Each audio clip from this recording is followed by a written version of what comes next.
भाइयों और बहनों, मैं आपको बतला रहा हूँ जी रामावतार कैसे हुआ।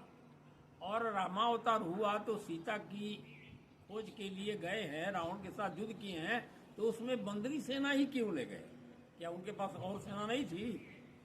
तो एक समय की बात है कि नारद जी तपस्या कर रहे थे। ऐसा तपस्या किए कि इंद्र को डर हो गया जो दादा हमारा इंद्रासन ले लेगा।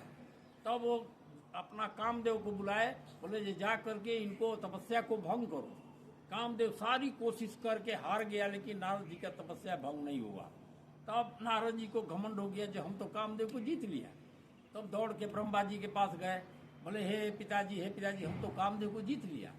कामदेव बोला जे ब्रह्मा जी बोले जे हे नारद, तू तो बहुत अच्छा काम किया है, एक नंबर का ऋषि है। एक काम करो, विष्णु भगवान से मत कहना। बाहर में निकला, बोला जे हैं जब जीत लिया है तो क्यों नहीं विष्णु भगवान को बोलेगा। चला गया विष्णु भगवान के यहाँ। विष्णु भगवान आओ आओ नारद क्या बात है? या तो हे प्रभु हम तो कामदेव को जीत लिया। बोला जी बहुत बढ़िया किया, ये तो आपके जैसा है ही नहीं कोई ऋषि।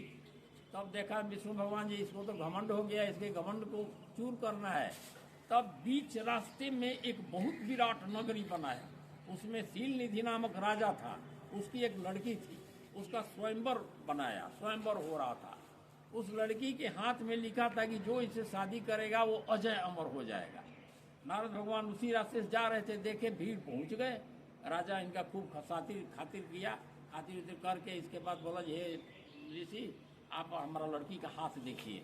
हाथ देखा तो उसमें लिखा है कि जो इसे शादी करेगा अजय अमर हो जाएगा।